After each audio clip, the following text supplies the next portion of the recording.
साहब 42 billion dollars की हमारी इंडस्ट्री है, जो आईटी इंडस्ट्री है वो महज 3 बिलियन डॉलर की है, लेकिन जो हमारी बैगिंग इंडस्ट्री है वो 42 बिलियन डॉलर की है। ये क्या मसला क्या है? लोगों को इजी मनी की आदत पड़ गई है, क्या कहते हो आप? जो बड़े करते हैं वही छोटे भी करते हैं। हमारे वज़ीर-ए-आज़म वही काम कर रहे हैं, हमने भी वही करना है। भीख मांगना कितनी अच्छी बात है? माशाल्लाह बहुत अच्छी बात है, आजकल जैसे हम सब कर रहे हैं, बहुत अच्छी बात है। अच्छी बात है ना? अच्छी बात है। इसका फायदा क्या होता है भीख मांगने? कोई 3 फायदे बता दो। आप किसी से पूछे जो भीख मांग रहा है वो आपको बताएगा, साइड पर जाके वो देखेगा कि माशाल्लाह आज मैंने 5000 की दिहाड़ी लगा ली।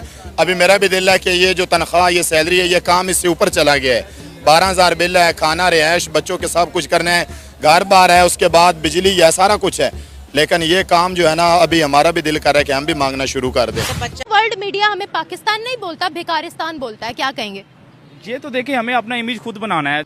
इसमें हमें सबसे पहले हमें अपने ज़मीर को देखना चाहिए। अल्लाह से फ्लाइट में भर भर कर ऐसे गैंग रोज गल्फ देशों में जा रहे हैं। कंगाल पाकिस्तान में हालात इतने खराब हो चुके हैं कि अब भिखारी भी वहां से भागने में ही भलाई समझते हैं। यही भिखारी मिलकर अगर हम अमेरिकी डॉलर्स की बात करें, एक साल के अंदर 42 बिलियन डॉलर्स कमाते हैं। इसी को अगर हम पाकिस्तानी रुपीस में कन्वर्ट करें तो 117 ट्रिलियन रुपीस बनते हैं। पाकिस्तान की भिखारी इंडस्ट्री फैक्ट्री इतना ज्यादा कमा रही है।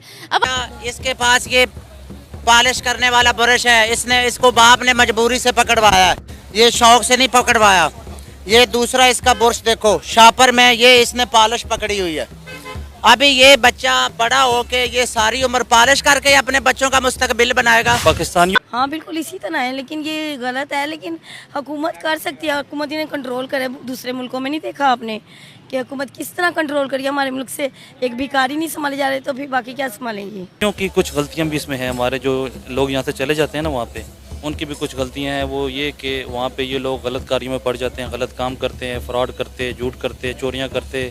एक तो ये इससे हमारे मुल्क का इमेज बहुत ख़राब हो रहा है दुनिया पूरी में, क्योंकि जिस ममालिक में जो जाता है पाकिस्तानी तो वो एक इमेज ही शो करता है कि पीछे पूरा पाकिस्तान कैसा है। रिस्पेक्ट इज़्ज़त होती है। पाकिस्तान की इज़्ज़त है ही नहीं, मांगना हमारा काम है। इंशाल्लाह ये मांगते रहेंगे और मुल्क में भी जाकर हमें फ़ख्र है, क्योंकि हमें फ़ख्र करना चाहिए। जब आपको इज़्ज़त मिलेगी ही नहीं, इज़्ज़त हम खुद करवानी है। मैं अगर कहीं जाता हूँ, मैंने अपनी इज़्ज़त खुद करवानी है। मैं आवाम को भी गुजारिश करना चाहूँगी कि अब तो बाहर के लोग भी हमें भिखारी कहना शुरू हो गए हैं, तो कुछ खौफ करें और ज़रूरतमंद को देते हैं। तो आप लोग पढ़ें लिखें, अच्छी नौकरियाँ करें ताकि उधर अपनी बेइज्जती भी करवा सकता हूँ, इज़्ज़त भी करवा सकता हूँ। तो हमने बेइज्जती अब खुद करवाई है। हम जिधर भी इस्लामिक कंट्री में जाए, मैं ईरान में गया हूँ, तुर्की में गया, मैंने डंकी लगाई है। मैं ईरानियों को बोलता था कि हम पावरफुल लोग, हमने एटम बम बनाया है। एटम बम के बाद इस पाकिस्तान के साथ आपने क्या करना है? हमें तो ये भी नहीं पता कि एटम बम हम पे तो नहीं चलाने के लिए उनसे लिया हुआ है। तो पीछे बात ये कि तालिबान पहले आया, उसके बाद अब अशरफ गनी की हुकूमत आई जिन्होंने क्रिकेट की टीम वगैरह बनाई, उसके बाद दोबारा तालिबान आ गया। में भी लोग जा रहे हैं, इंडिया के जा रहे हैं, उनका अपना सिस्टम बेहतर है। उनकी इकनॉमिक्स उठा के देख लें, उनका बाकी सिस्टम देख लें, जुडिशल सिस्टम है, बाकी सारी चीज़ें वो बहुत बेहतर है। लेकिन हमारे यहाँ ऐसा कुछ नहीं है। मतलब आप डॉलर का रेट देख लें, वहाँ पे देखें और यहाँ पे देखें, कितना डिफरेंस है। तो दोस्तों जैसे कि आपने वीडियो में देखा, पाकिस्तान को भिखारिस्तान भी कहा जाता है, क्योंकि पाकिस्तान में हुक्मरानों से लेकर पब्लिक तक भीख मांगते हैं। ये सबको पता है, कोई मुस्लिम कंट्री उन्होंने नहीं छोड़ी है। लेकिन दोस्तों आपको क्या पता है कि ये पाकिस्तान के भिखारी कितना रुपया कमाते हैं? क्या नौकरी को साइड में रख दें और इनके भीख मांगने के पैसे को साइड में रखते ये ज़्यादा पैसे कमाते हैं या जॉब करने वाला विदेशों में ज़्यादा पैसे कमाता है? दोस्तों हम आपको बता दें, पाकिस्तान के भिखारी दोस्तों 48 बिलियन डॉलर रुपए कमाते हैं। तो सोच सकते हैं पाकिस्तान के भिखारी कितना रुपए कमाते हैं। दोस्तों इनको हराम का खाने की आदत पड़ गई है। कभी सऊदी अरेबिया लात मार के निकालता है, कभी यूएई निकालता है, कभी कतर निकालता है, कभी ओमान निकालता है, कभी दोस्तों दुबई निकालता है। दुबई ने कुछ हाल ही में दोस्तों पहले इन पाकिस्तानियों को वीज़ा डिपोर्ट किया था, वीज़ा बैन किया था। और इस पर पब्लिक क्या बोलती है सुनिए आप भी। जहाँ तक मेरा ख्याल है कि जब तक हुकूमत कुछ नहीं करेगी तब तक हमारी आवाम भी नहीं कुछ करती, क्योंकि हमारी आवाम को भी अब पड़ गई हुई है कि हम इजी रहें, हमेशा हमें कोई काम ना करना पड़े। तो बस देखिए, हमारे जो वर्क वीज़ा पर भी बाहर जाते हैं वो वहाँ पर भी मांगते हैं, यहाँ पर भी मांगते हैं। स्टडी वीज़ा पर वहाँ पर भी मांगते हैं, यहाँ पर भी मांगते हैं। जो पाकिस्तानियों की भिखारी बनने की आदत है उसके बारे में क्या कहते हो? क्या अच्छा नाम लगवा रहे हैं हम? तो नहीं, ये बहुत आपसे सल्लम ने भी कहा है कि ज़रूरतमंद को देना चाहिए, लेकिन हमारी आवाम का क्या कर सकते हैं? मुल्क में इतने वसाइल ही नहीं है कि लोग कमा सकें। तो हुकूमत को चाहिए कि वो ज़्यादा से ज़्यादा नौजवानों को रिसोर्सेज दें ताकि क्या जो कि एक इस्लामिक कंट्री है उन्होंने पाकिस्तानियों के पासपोर्ट और वीज़ाज बैन कर दिए हैं। अब कोई भी पाकिस्तानी मलेशिया ट्रैवल नहीं कर सकता।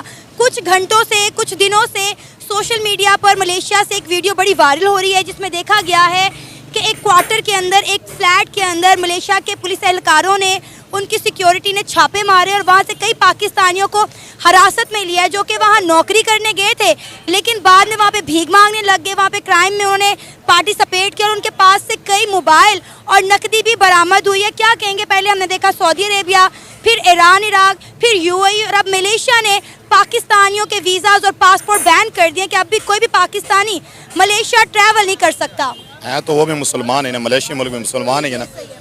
असल च गल पता है कि मैं पंजाबी गल करदा ते गल पता है कि असल च साडे जेहड़े मुल्क दे वज़ीर आज़म हैं ना, इन्हां दी मेहरबानियां सारियां, अवाम दा गुनाह नहीं है। क्योंकि सऊदी अरब साडे ते बैन लाए, इराक ईरान साडे ते लाया है, उस तो बाद मलेशिया साडे ते ला रहे हैं। बैन क्यों ला रहे हैं? साडे अपने जेहड़े इत्थे हुक्मरान हैं वो चोर हैं। मेरा हुण अपना दिल है कि मैं भीख मंगना शुरू कर देवां। ठीक है, यकीन करो, बात ये नहीं है। बात ये है कि हमारे जो वज़ीर आज़म है ना, इनकी वजह से हमारा सारा मुल्क जो है दिन ब दिन नीचे जा रहा है। ठीक है, इसमें ये कहना चाहते हैं कि बैर के जो मुसाफिर है ना परदेसी, हालांकि हम भी सरगोदे के इधर लाहौर कमाने हैं, हमारा काम यह है कि हम अपना 12 घंटे 8 घंटे ड्यूटी करके अपनी कमाई करके कमरे में रूम में चले जाएं, नहा धोकर सह जाएं, ठीक, सो जाएं। तो बात यह है कि जो भी मुल्क बैर वाले हैं ना वो बहुत आगे हमारे से चले गए हैं। पाकिस्तान के नौजवान का ज़्यादा नुकसान है क्योंकि हम किसी भी, अगर हमारे खिलाफ जुल्म हो रहा हो, हमें टिकटॉक मनाने की पड़ी होती है। हमें ये नहीं होता कि हम जुल्म के खिलाफ आवाज़ उठाएं। तो हम कहेंगे नहीं, जो आसान काम है, ऑनलाइन सारे पैसा कमाना चाहते हैं, गेम खेल के लोग पैसा कमाना चाहते हैं, हालांकि वो सब कुछ फेक होता है। इसीलिए तो ज़्यादा लोग आगे चले गए हमारी, क्योंकि हमारी जो यंग जनरेशन है वही कुछ करती। आपसे सल्लम ने भी कहा है कि ज़रूरतमंद को देना चाहिए, लेकिन हमारी आवाम का क्या कर सकते हैं? मुल्क में इतने वसाइल ही नहीं है कि लोग कमा सकें। तो हुकूमत को चाहिए कि वो ज़्यादा से ज़्यादा नौजवानों को रिसोर्सेज दें, ताकि को चाहिए आजकल जो स्टूडेंट्स हैं वो ऑनलाइन जॉब्स करना चाहते हैं, तो गवर्नमेंट को चाहिए कि ऑनलाइन जॉब्स लेके आएँ नौजवानों के लिए, ताकि वो किसी के आगे हाथ ना फैलाएं। बाहर के मुल्कों में भी लोग अब जाके मेहनत करने के बजाय वहाँ पे भी जाके बेकारी बन रहे हैं। और सऊदी अरब में तो ये भी रिपोर्ट आई थी कि वहाँ पे भी बहुत से भिखारी वहाँ पे पकड़े गए हैं। पाकिस्तान, तो जैसे कि आपने वीडियो में देखा, पाकिस्तान को भिखारिस्तान कहा जाता है, लेकिन दोस्तों पाकिस्तान में दोस्तों 48 बिलियन डॉलर पाकिस्तान के भिखारी वो पैसा कमाते हैं। हमने सुना था कि पाकिस्तान के हुक्मरान पैसा मांग के लाते हैं जब देश चलता है, ये तो पाकिस्तान के भिखारी भी पैसा कमाते हैं। दोस्तों इनके पास 2 ट्रेड हैं, एक तो गधे बेचने की और एक दोस्तों भीख मांगने की। लेकिन भीख मांगने की इतनी तादाद इनके बढ़ गई है, 2 नंबरी, 10 नंबरी, धोखाधड़ी, हर चीज़ इनके अंदर है दोस्तों। और 48 बिलियन डॉलर ये पैसे कमाते हैं। सऊदी अरबिया से बात कर रहे हैं, ये जाते हैं दूसरे देशों में दोस्तों जॉब के नाम पर, ये जाते हैं दोस्तों दूसरे देशों में कारोबार के नाम पर, लेकिन वहाँ पे जाने के बाद इनकी हरकत बदल जाती है। वहाँ जाने के बाद ये धोखाधड़ी करते हैं, 2 नंबरी करते हैं, वो काम नहीं होता तो जब दोस्तों ये भीख मांगने लग जाते हैं। और भीख में दोस्तों ये पाकिस्तान के भिखारी 48 बिलियन डॉलर पैसा कमाते हैं। और इन देशों से हर देश परेशान है, हर देश तंग आया हुआ है। सऊदी अरेबिया की बात कर लें, यूएई की बात कर लें, कतर की बात कर लें, ओमान की बात करें, दुबई की बात कर लें, हर देश दोस्तों इनको बाहर निकालना चाहता है। हर देश इनका पाकिस्तान का वीज़ा बैन करता है, क्योंकि पाकिस्तान के भिखारियों की वजह से हुक्मरान तो मांगते ही मांगते हैं, लेकिन दोस्तों पाकिस्तान के जो लोग हैं वो भी भीख मांगते हैं। तो इतना ज़्यादा पैसा देखो, जो जॉब करने वाला इंसान है विदेशों में वो भी इतना पैसा नहीं कमाता जितने दोस्तों ये भीख मंगे कमाते हैं पाकिस्तान के। इसलिए पाकिस्तान को भिखारिस्तान कहा जाता है। और ये वीडियो देखकर आपकी क्या राय, अपनी राय कमेंट बॉक्स में जरूर देना। हम मिलते हैं आपको कोई और नेक्स्ट वीडियो में, जब तक के लिए बाय।